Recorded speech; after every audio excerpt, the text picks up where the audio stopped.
Assalamualaikum warahmatullahi wabarakatuh. Para pemirsa sekalian yang dirahmati oleh Allah, selamat berjumpa kembali bersama kami dalam acara kabar terkini dari Tanah Suci.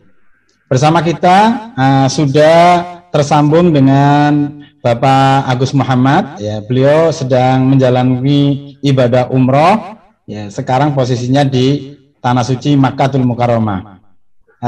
Dalam beberapa menit ke depan kita akan berbincang langsung dengan beliau. Kita sapa dulu Pak Agus Muhammad. Assalamualaikum Pak Agus. Waalaikumsalam warahmatullahi wabarakatuh. Sehat Pak Agus? Alhamdulillah sehat. Ustaz Jafir. Alhamdulillah.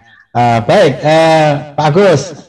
Ini kita kemarin sudah dapat banyak informasi dari perjalanannya Pak Agus di Madinah, selama di Madinah beberapa hari.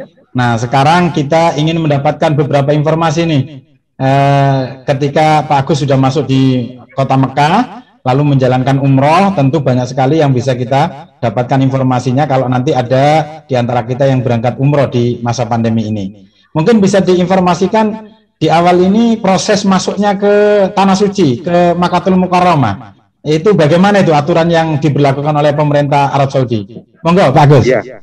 Oke, bismillahirrahmanirrahim. Assalamualaikum warahmatullahi wabarakatuh. Waalaikumsalam warahmatullahi wabarakatuh. Oke, jadi sebenarnya umroh di masa pandemi ini itu secara regulasi tidak ada bedanya dengan umroh di luar ketika normal gitu. Jadi semuanya berjalan normal. Hanya yang membedakan adalah tambahan karantina itu saja. Jadi ketika rombongan kami berangkat dari Madinah, standar biasa aja. Dari Madinah kita ambil mikot di Bir Ali,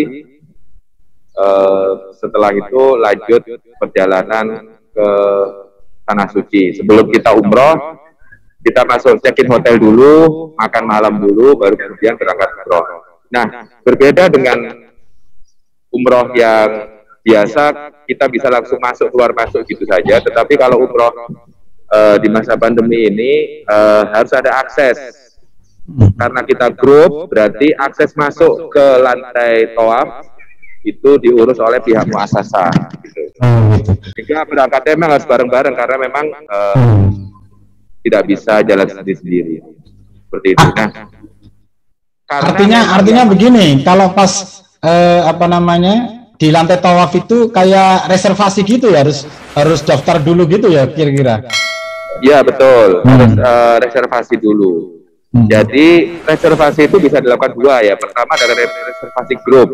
Ya, kita umroh perdana yang pertama kali datang ke Mekah kan umrohnya bareng-bareng ya. Itu berarti reservasi secara grup. Kemudian yang kedua adalah bisa reservasi sendiri-sendiri. Begitu. Lewat muasasah juga itu. Sendiri-sendiri pun lewat muasasah. Bukan, kalau aplikasi sendiri-sendiri lewat aplikasi Tawakalna namanya. Semacam Peduli Lindungi lah. Peduli Lindunginya Saudi. Dari situ ada kita daftar, kita pilih tanggal berapa, jam berapa. Nah, kalau kita rombongan bisa dikoordinasikan untuk pilih tanggal dan jam yang sama gitu. Sehingga biasanya kan kalau jamaah Indonesia ada paket ziarah gitu kan. Sekalian ambil mikot untuk umroh lagi bagi yang ingin umroh kedua. Nah, kemudian yang saya mau cerita lagi tentang karena masuk ke lantai tawaf itu harus punya izin, sehingga yang masuk ke lantai tawaf itu hanya mereka yang umroh yang pakai ihram, sehingga yang tawaf sunnah otomatis tidak bisa di lantai tawaf. Ya, di lantai Ka'bah itu nggak bisa ya, berarti dia harus di atas ya? Harus di atas, kecuali mensiasatinya dengan kita izin umroh gitu kan, melalui aplikasi Tawakalna, kemudian kita pakai ihram, kemudian kita masuk. Tapi nggak umroh. Nggak umroh ya. Kita pakai ihram, tetapi niatnya tawaf saja. Jadi supaya apa? Supaya kita tetap bisa menikmati lantai bawah gitu ya. Ya betul. Meskipun kita tidak boleh duduk-duduk di situ ya, kecuali memang ketika jam sholat. Kan yang paling exciting kan ketika sholat di lantai tawaf gitu kan. Nah itu bisa disiasati dengan cara seperti itu. Sehingga lantai tawaf itu sangat lengang, sepi, dan bagi yang umroh jadi nyaman gitu kan. Berarti bisa mencium Hajar Aswad juga itu ya, boleh? Nggak bisa, jadi akses Hajar Aswad, akses ke Multazam, Multazam, akses ke Hijri Hijri Ismail ditutup. Oh gitu. Ya, ditutup. Jadi kita tidak bisa. Nah, dikasih tutupan memang. Nah, khusus yang pakai kursi roda, biasanya kan kalau umroh biasa, yang pakai kursi roda ditaruh di lantai 2 kan ya? Ya. Didorong. Kalau ini enggak, justru malah ditaruh di putaran yang paling dekat dengan pintu Ka'bah. Oh gitu. Yang pakai kursi roda atau yang mereka yang sudah tua ya, sudah sepuh banget, itu malah dikasih ring khusus di dekat Ka'bah untuk tawafnya, sehingga tidak perlu jauh-jauh. Nah, berarti radiusnya paling dekat ya, gitu ya? Ya, radius paling dekat, tetapi tetap tidak bisa mencium Hajar Aswad, tidak bisa masuk ke Hijri Ismail. Iya. Pak Agus, kalau boleh diambilkan gambar suasana saat ini di sekitar Masjidil Haram, mungkin bisa ditayangkan. Ya, ini jadi suasana Masjidil Haram sekarang ya. Ini jam bisa dibalik kameranya mungkin, apa HP-nya bisa dibalik ya. Nah, ini jam setengah 3 ya. Nah, kita lihat di depan itu adalah pintu masuk untuk umroh. Ya. Sehingga kita lihat kan di situ ada petugas. Lihat kan enggak ya? Ini pintu apa namanya, lupa saya. Babul King Fahd. Ya, King Fahd ya. King Fahd ya. Babul Malik Fahd. Ya, yang di depannya ini ya, apa, Zam-Zam Grand apa? Ya. Tower Zam-Zam, di depannya pas Tower Zam-Zam. Bukan, ini di depannya Dar Tauhid. Oh iya, Dar Tauhid ya. Iya. Nah, kita lihat di situ yang tidak pakai ikhram otomatis nggak boleh masuk. Yang pakai ikhram pun dicek izinnya, dia sudah daftar belum di aplikasi Tawakalna. Gitu ya. Sehingga sangat lengang kita lihat ya, masuk nggak banyak kan. Kalau kondisi biasa kan yang umroh itu bergelombang terus gitu. Kali ini dikit-dikit nih, coba kita lihat. Iya. Dikit-dikit. Bisa di zoom itu proses masuknya itu. Waduh, kalau deket-deket nanti nggak di zoom, kameranya di zoom. Oh, kameranya di zoom, bisa nggak ya? Oh, kelihatan ya. Iya ya, satu-satu ya, harus gitu ya. Satu-satu, nah ya begitu. Yang mau masuk pun dia harus buka aplikasi HP dulu untuk menunjukkan bahwa dia sudah daftar. Itu ada bapak-bapak yang, nah dia harus lihat aplikasi dulu. Ya intinya ada proses lah ya. Itu masuk dan nggak banyak. Gitu Ustaz. Ya. Baik Pak Agus. Mungkin bisa diceritakan ini terkait dengan kita kan nanti kesibukan kita itu kalau nggak di masjid ya di hotel. Nah kira-kira kalau di hotel gimana aturan-aturan yang harus kita ikuti? Jadi karena ini kita menghadapi pandemi COVID, standar aja. Jadi sama seperti di Indonesia bahwa protokol COVID itu diberlakukan gitu ya. Jadi keluar masuk, termasuk saya di Masjidil Haram ini juga harus pakai masker.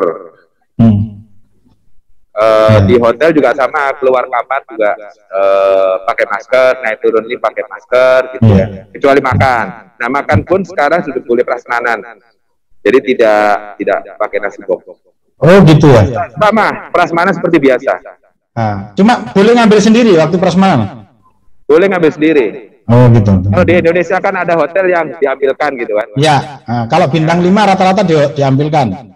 Nah, diambilkan. Kalau ini enggak, ini ngambil sendiri. Gitu ya. Iya. Ya. Mungkin ada informasi lain yang penting kita terima, Pak Agus.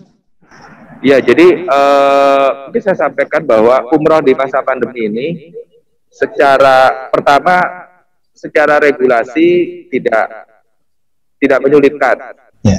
Ya, tidak ada dulu ceritanya harus ada download aplikasi, nanti yang tua nggak melihat teknologi gimana nanti cara masuk Masjidil Haramnya dan Masjid Nabawinya. Ternyata sekarang tidak, karena semuanya cukup digantikan dengan gelang. Gitu ya. Oh gitu ya, iya. Ya, jadi aktivitas keluar masuk Masjid Nabawi maupun Masjidil Haram itu cukup dengan gelang.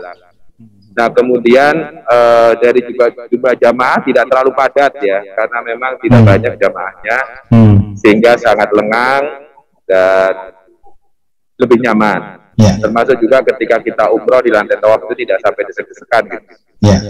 Sehingga benar-benar bisa menikmati dan bisa khusyuk, tidak harus senggol-senggolan dengan jamaah yang lain. Jadi kepengen nih kita.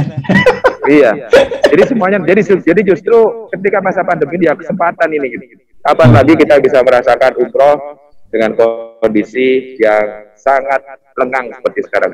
Iya.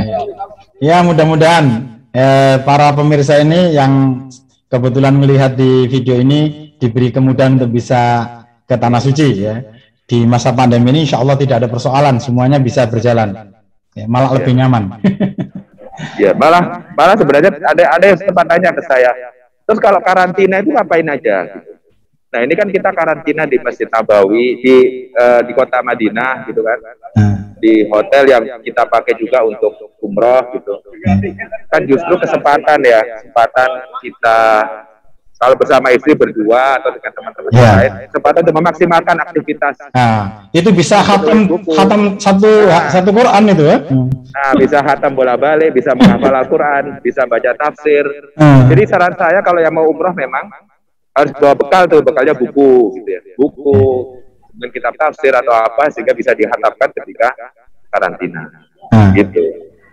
Mungkin sebelum diakhiri Pak Gus mau tanya, kalau gitu melihat cerita dari awal kemarin di video-video sebelumnya, itu berarti rute yang paling nyaman itu kita landingnya di Madinah ya?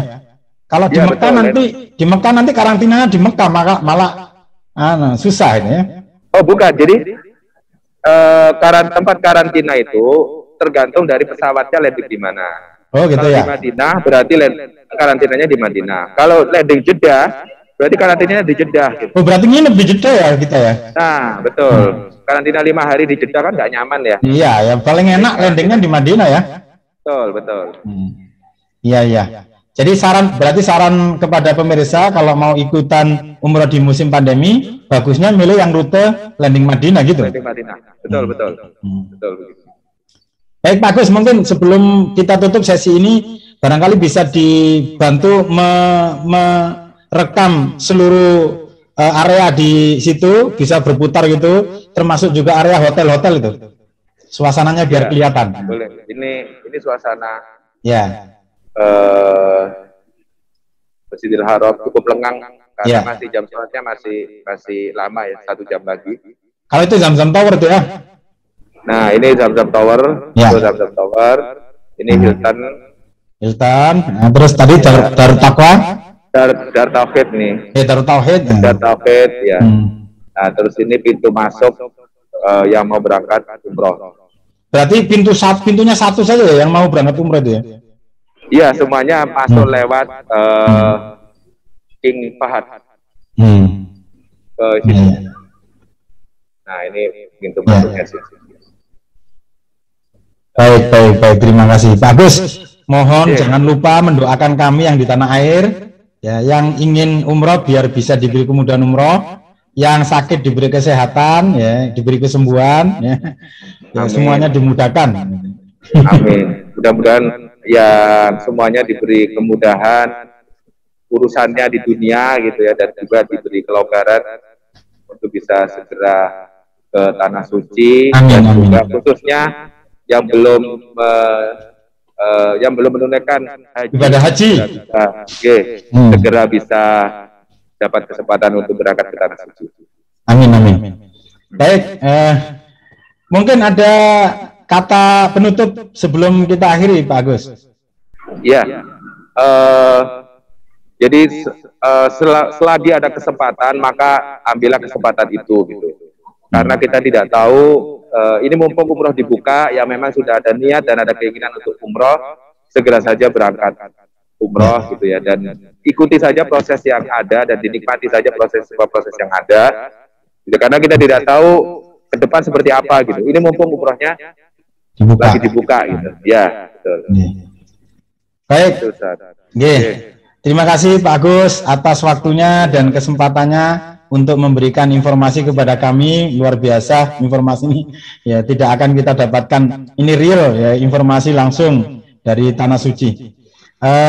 Terima kasih, semoga Pak Agus lancar dalam urusan ibadah umrohnya dan selamat di Tanah Suci sampai kembali ke tanah air dengan selamat dan sehat walafiat. Amin. Terima kasih. Assalamualaikum Pak Agus. Waalaikumsalam warahmatullahi wabarakatuh. Para pemirsa sekalian, demikian tadi ya siaran langsung dari Tanah Suci Kota Mekah. Mudah-mudahan kita semuanya diberikan kesempatan oleh Allah Subhanahu wa taala untuk bisa menjalankan ibadah, baik ibadah umroh maupun ibadah haji ya, dengan kondisi apapun dan dengan tentunya ya suasana yang kita bisa menjalankan ibadah dengan maksimal, dengan sehat ya, dengan tenaga yang prima ya, karena memang umroh dan haji ini adalah ibadah yang membutuhkan kekuatan atau kesehatan fisik. Semoga Allah memberikan kemudahan kita semua. Terima kasih atas perhatiannya. Semoga bermanfaat. Mohon maaf bila ada yang salah. Wassalamualaikum warahmatullahi wabarakatuh. Sukses selalu.